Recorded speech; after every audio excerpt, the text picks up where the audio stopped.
కయ్యూను ఏం తీసుకొచ్చాడు? He brought an offering. ఆయన ఒక అర్పణను తీసుకొచ్చాడు. Verse 3. మూడవ వచనం. What did Abel bring? కానీ ఏబేలు ఏం తీసుకొచ్చాడు? Abel brought the best of his flock. ఏబేలేమో తన తొలి చూలులో శ్రేష్టమైన వాటిని తీసుకొచ్చాడు. There is a difference between an offering and best offering. ఏదో ఒక అర్పణ తీసుకురావటం వేరు, శ్రేష్టమైన దాన్ని అర్పణగా తీసుకుని రావటం. That was the difference between Cain and Abel. కయీనుకి ఏబేలుకి మధ్య ఉన్న తేడా అదే.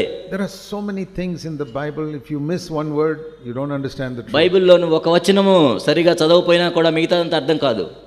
See, when people write a legal document in a court, కోర్టులో లీగల్ డాక్యుమెంట్ రాసినప్పుడు they read every word carefully. ప్రతి మాట కూడా జాగ్రత్తగా చదువుతారు. And they get a lawyer read that is any word here which is going to bring me into problem. వాళ్ళు చూస్తారు, ఈ మాట నేను పెడితే నాకేమైనా సమస్య వచ్చిద్దా తర్వాత, Will I have to pay some money because one word is wrong here. లేకపోతే ఇక్కడ ఒక చిన్న మాట తప్పున్నందుకు నేనేమన్నా డబ్బులు చెల్లించాలా? But when they read the Bible they don't read like that. కానీ బైబిల్ చదివేటప్పుడు అలా చదవరు. Because they are more concerned about money than about God. ఎందుకంటే వాళ్ళు డబ్బు, దేవుని కంటే కూడా డబ్బుకే ఎక్కువ ప్రాధాన్యత ఇస్తున్నారు.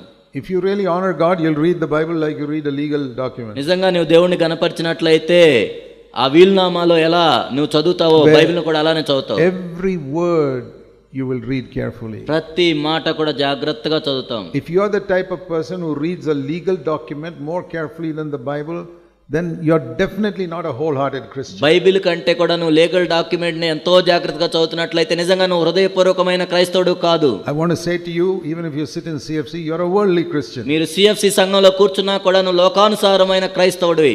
You don't read the Bible carefully. నువ్వు బైబిల్ని సరిగ్గా చదవకపోతే, but legal documents you read very, very carefully. కానీ లీగల్ డాక్యుమెంట్ మాత్రం ప్రతి మాట జాగ్రత్తగా చదువుతాం.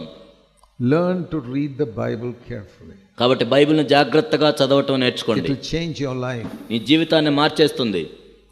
So when the fire fell on Abel's offering, there was a reason. కాబట్టి హేబేలు అర్పణ మీద అగ్ని ఎందుకు దిగి వచ్చిందంటే దానికి ఒక కారణం ఉంది. Even today, ఈ రోజు కూడా when you see the anointing fire of God upon somebody, ఎవరి మీదైనా దేవుని యొక్క అభిషేకం అగ్ని దిగి వచ్చిందంటే you can know he has given the best to God. That is why God anointed him. దేవునికి అతడు శ్రేష్టమైన దాన్ని ఇచ్చాడు కాబట్టి దేవుడు అభిషేకించాడని నీకు తెలుస్తుంది. And why he has not anointed you? ఎందుకు నిన్ను దేవుడు అభిషేకించట్లేదు? Because you don't bring the best, you just bring some offering. ఎందుకంటే నువ్వు శ్రేష్టమైన దాన్ని దేవుని దగ్గరికి తీసుకొని రావట్లేదు, ఏదో ఒకటి ఇస్తున్నావు అర్పణ. Among Christians there are these two types of people. క్రైస్తవుల్లో ఇలాంటి రెండు రకాల ప్రజలు ఉంటారు. In heaven they always give the best to God. పరలోకంలో దేవునికే శ్రేష్టమైనది ఇస్తారు everybody, ప్రతి ఒక్కరు కూడా. But in the churches on earth, కానీ ఈ భూమి మీద ఉన్న సంఘంలో there are two types of people. రెండు రకాల ప్రజలు ఉంటారు. Most people just bring an offering to God. అనేక మంది ఎలా ఉంటారంటే ఏదో కొంత అర్పణ ఏదో ఒకటి తీసుకొని వస్తారు. They never get the full anointing. సంపూర్ణమైన అభిషేకం వాళ్ళు పొందలేరు. They may get 1 or 2 drops. ఏదో 1-2 చుక్కలు వాళ్ళ మీద పడతాయి. But there are a few who give the best to God. కానీ కొద్దిమంది ఉంటారు వాళ్ళకు శ్రేష్టమైన దాన్ని దేవునికి అర్పిస్తారు. Their anointing is like rivers. కాబట్టి జీవజల నదుల వలె వారి మీద అభిషేకం ఉంటుంది. Fire comes upon them. అగ్ని వారి మీద నిలుస్తుంది. And you wonder, why is there fire on him and not on me? ఎందుకు వాళ్ళ మీద అగ్ని ఉంది నా మీద ఎందుకు లేదని నువ్వు ఆశ్చర్యపోతుంటావు. I'll tell you. నేను చెప్తున్నాను. Because he brought the best and you brought just some offering. అతడేమో శ్రేష్టమైన దాన్ని తీసుకొని వచ్చాడు, నువ్వేదో ఎంతో కొంత తెచ్చావు. He was rich towards God. ఆయన దేవుని ఎడల ధనవంతునిగా ఉన్నాడు. And you treat God like a beggar and put little money into his tin can. నీవేమో దేవుణ్ణి ఒక భిక్షగాడిలాగా చూసి ఏదో 1-2 పైసలు ఇస్తున్నావు. How do you give money to a beggar? ఒక భిక్షగానికి డబ్బులు ఎలా ఇస్తాం మనం? You won't put lots of money into his tin can. చాలా డబ్బులు ఆ భిక్షగానికి ఎవరు వేయరు. But how will you give a gift to your only son or only daughter? లేకపోతే నీ ఒక్కగానొక్క కుమారుడికో కుమార్తె పెళ్లికి ఎలా ఇస్తాం మనం కానుక? You may even buy a house and give it to them. ఒక ఇల్లు కూడా కొనిస్తాం మనం. See, when we love someone we give the best. ఒక వ్యక్తిని మనం ప్రేమిస్తున్నప్పుడు ఆ వ్యక్తికి మనం శ్రేష్టమైన దాన్నే ఇస్తాం. And when we put a little bit in to God, we show we don't really love him. కాబట్టి దేవునికి మనం చాలా తక్కువ ఇస్తున్నామంటే మనం ఆయన ప్రేమించట్లేదని. Most Christians give to God like they give to a beggar. అనేక మంది క్రైస్తవులు దేవునికి ఎలా ఇస్తారంటే ఒక భిక్షగాడికి ఇచ్చినట్లు ఇస్తారు. You ask yourself. నిన్ను నువ్వు ప్రశ్నించుకో. Do you give to God like you give to some beggar? ఒక భిక్షగానికి వేసినట్లుగా దేవునికి వేస్తున్నావా నువ్వు? Your time, your energy. నీ సమయం కానీ శక్తి కానీ you're not willing to sacrifice. లేకపోతే నువ్వు త్యాగం చేయడానికి సిద్ధపడకపోవటం. No wonder the fire does not come upon your life. కాబట్టి నీ జీవితం మీద అగ్ని కురవలేదు అంటే అందులో ఆశ్చర్యం లేదు. If you miss the fire of God in your earthly life, ఈ భూమి మీద నువ్వు దేవుని యొక్క అగ్నిని కోల్పోయినట్లయితే, You will have a lot of regret when you stand before Jesus one day. ఒకానొక రోజు యేసుక్రీస్తు ప్రభు ఎదుట మనం నిలబడ్డప్పుడు ఎంతో చింతిస్తాం. You must pray that the fire of God will be upon your life every day. దేవుని యొక్క అగ్ని ప్రతిరోజు నీ జీవితం మీద నిలిచినట్లు నువ్వు ప్రార్థించాలి. I pray like that. ఆ విధంగా నేను ప్రార్థన చేస్తాను. You can take away everything from my life. ఓ ప్రభువా, నా జీవితంలో నువ్వు ఏదైనా You can తీసేసేయచ్చు. take away my money, you can take away my health, you can take away my house. నా డబ్బులు తీసుకోవచ్చు, నా ఆరోగ్యం తీసుకోవచ్చు, నా ఇల్లు తీసుకోవచ్చు. But don't take away the anointing of God from my life. ఓ ప్రభువా, నా జీవితంలో నుండి మీ అభిషేకాన్ని తీసివేయవద్దు. I value that more than everything on this earth. ఈ భూమి మీద సమస్తం కంటే కూడా ఎక్కువగా దానికి నేను ప్రాధాన్యత ఇస్తాను. The approval of men is garbage for me. మనుషుల యొక్క ఆమోదము చెత్త బుట్టతో సమానం. The anointing of God is the only thing important. దేవుని యొక్క అభిషేకమే ముఖ్యమైనది. If you care for the approval of men more than the anointing of God, what will happen? దేవుని యొక్క అభిషేకం కంటే మనుషుల యొక్క ఆమోదాన్ని నువ్వు చూస్తున్నట్లయితే ఏం జరుగుతుంది? You'll get the approval of men, you won't get the anointing of నువ్వు God. మనుషుల యొక్క ఆమోదం నీకు లభిస్తుంది కానీ దేవుని యొక్క అభిషేకం నీకు లభించదు. Seek for the anointing more than anything else. మరి దేనికంటే కూడా ఎక్కువగా దేవుని యొక్క అభిషేకం కోసం మనం For that చూడాలి. you must give the best. దానికి ఏం చేయాలంటే మనం శ్రేష్టమైన దాన్ని Abel దేవునికి gave the ఇవ్వాలి. best.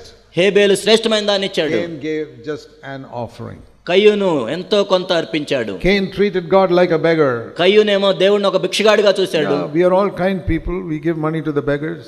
మనందరం కూడా దయ కలిగిన వాళ్ళం కాబట్టి భిక్షగాళ్ళకి ఎంతో కొంత డబ్బిస్తాం. And the same way you give to God also. అదే విధంగా దేవుడికి కూడా ఇస్తాం.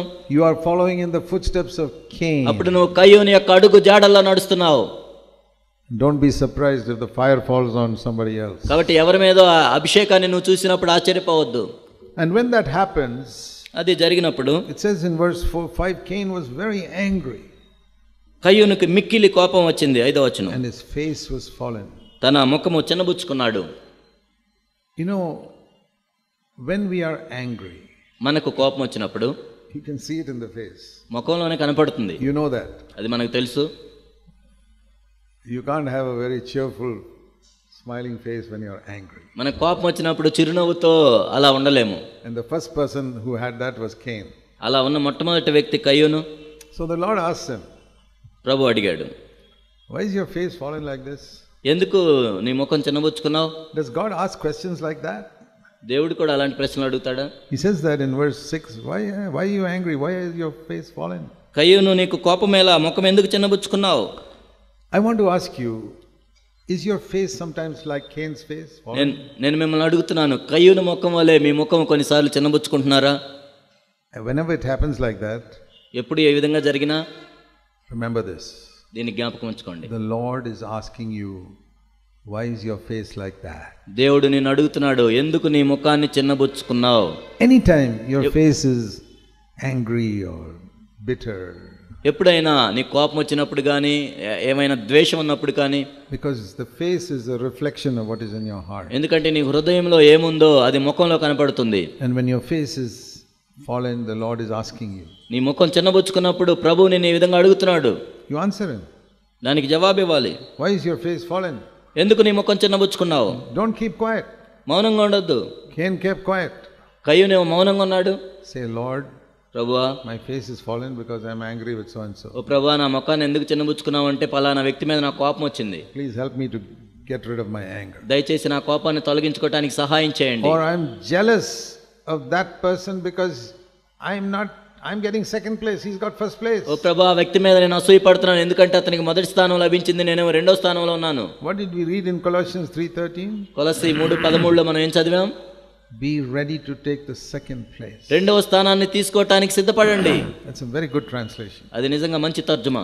Be ready to take a second place. కాబట్టి రెండవ స్థానాన్ని తీసుకోవటానికి సిద్ధంగా ఉండండి. Supposing Cain had said, that's fine. My brother got the first place, I got second place. Praise the Lord. ఉదాహరణకు కయ్యూని ఇలా తీసుకున్నట్లయితే నా తమ్ముడికి మొదటి స్థానం వచ్చింది, నాకు రెండో స్థానం వచ్చింది, సరే మంచిదే. He was jealous.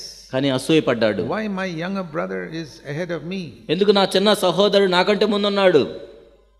See, I have seen that happen in some CFC churches. కొన్ని CFC సంఘాల్లో కూడా ఈ విధంగా జరగటం నేను చూశాను. Some people who have been there for many years. కొంతమంది అనేక సంవత్సరాల నుండి సంఘాల్లో ఉంటారు. They are so poor, miserly in the way they come to God. కాబట్టి దేవుని దగ్గరకు వచ్చే విధానంలో వాళ్ళు ఎంతో పిసినిగొట్లుగా ఉంటారు. Really misers. నిజంగా పిసినిగొట్లు. They are very rich towards their own children, very misers to God. వాళ్ళ సొంత పిల్లల విషయాలు అన్ని విషయాల్లో ధనవంతులుగా ఉంటారు కానీ దేవుని విషయంలో మాత్రం పిసినారులుగా ఉంటారు. Many years they sit there. అనేక సంవత్సరాలు అక్కడే కూర్చుంటారు. They don't grow spiritually. వాళ్ళు ఆత్మీయంగా ఎదగరు. Many people. అనేక మంది. And then somebody else comes in, some young person, just in a couple of years, they've gone ahead of these other people. వేరే వాళ్ళు ఎవరైనా ఒక యవనస్తుడు వచ్చి కొంతమంది యవనస్తులు వీళ్ళకంటే ముందు వెళ్తుంటారు దేవుల్లో. I've seen that happen. అది జరగటం నేను చూశాను. People who just come 3-4 years in the church. సంఘానికి కేవలం 3-4 సంవత్సరాల నుంచి వచ్చేవాళ్ళు. They are ahead of those who've been there 10-12 years. 10-12 సంవత్సరాల నుంచి సంఘంలో ఉన్న వాళ్ళకంటే ఎంతో ముందు ఉంటారు వీళ్ళు. Why? ఎందుకు? Because those people who are there 10-12 years, they're always misers. ఎందుకంటే 10-12 సంవత్సరాల నుంచి సంఘంలో ఉన్న వాళ్ళు పిసినుగొట్లుగా ఉంటారు. Like Cain, they come and put one offering to God. కయ్యూను వలె వచ్చి ఏదో కొంత అర్పణిస్తారు. These young people, they give the best to God. కానీ యవనస్తులు దేవునికి శ్రేష్టమైన దాన్ని ఇచ్చారు.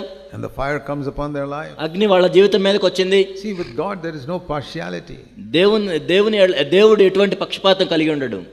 And Cain got so jealous of his brother that he even killed him. కాబట్టి కయ్యూను హేబేలు మీద ఎంత అసూయపడి హేబేలును చంపాడు. You know, when you are jealous of people, నీవు ఎవరి మీదైనా అసూయ కలిగినట్లయితే you will try to kill them. ఆ వ్యక్తిని చంపటానికి ప్రయత్నిస్తావు. Cain killed with a stone. కయ్యూను ఒక రాయితో చంపాడు. Hit Abel's head and killed him. హేబేలు తల మీద ఒక రాయి తీసుకొని చంపాడు. Today we don't do that because we will be locked up in the jail. ఈ రోజు మనం అలా చేయలేము, ఎందుకంటే అలా చేస్తే జైల్లో వేస్తారు మనల్ని. Today we kill with our tongue. ఈ రోజు మన మాటలతో చంపేస్తాం వాళ్ళని. Have you killed people with your tongue? మీ మాటలతో ఎప్పుడైనా మనుషులను చంపారా మీరు? You ask yourself why you have killed certain people with your tongue. నిన్ను నువ్వు ప్రశ్నించుకో, నీ నాలుకతో కొంతమందిని ఎందుకు చంపావు నువ్వు? Speak evil about somebody. వాళ్ళ గురించి చెడుగా మాట్లాడటం. Because you are jealous of that person. ఎందుకంటే ఆ వ్యక్తి మీద నీకు అసూయ ఉంది. You are jealous that that person is getting some prominence in the church. సంఘంలో ఆ వ్యక్తికి ప్రాముఖ్యత లభిస్తుందని నువ్వు అసూయపడ్డావు. Or you're jealous that God is using him more than you. నీకంటే ఎక్కువగా దేవుడు ఆ వ్యక్తిని వాడుకుంటున్నాడని నువ్వు అసూయపడ్డావు. And you say, how can that be? I am a senior person here, but how can God use that person? నేను ఈ సంఘంలో ఎంతో కాలం నుంచి ఉంటున్నాను, ఆ వ్యక్తిని దేవుడు ఎలా వాడుకుంటాడు? But that's because he has given everything to God. అది ఎందుకంటే ఆ వ్యక్తి సమస్తం దేవుడికి ఇచ్చాడు కాబట్టి. Why don't you face up to the fact the problem is you're a miser? That is why God is not anointing you. మరి ఎందుకు నువ్వు సత్యాన్ని తెలుసుకో? నువ్వు పిసినిగొట్టు కాబట్టి దేవుడు నీకు అభిషేకాన్ని ఇవ్వలేదు. Don't be jealous. అసూయపడొద్దు. Take the second place. రెండో స్థానాన్ని తీసుకో. I am happy this younger brother is going ahead of me. ఈ యవనస్తులైన సహోదరులు నాకంటే ముందే వెళ్తున్నారని సంతోషించు. But Cain could not do that. కానీ కయ్యూను ఆ విధంగా చేయలేకపోయాడు.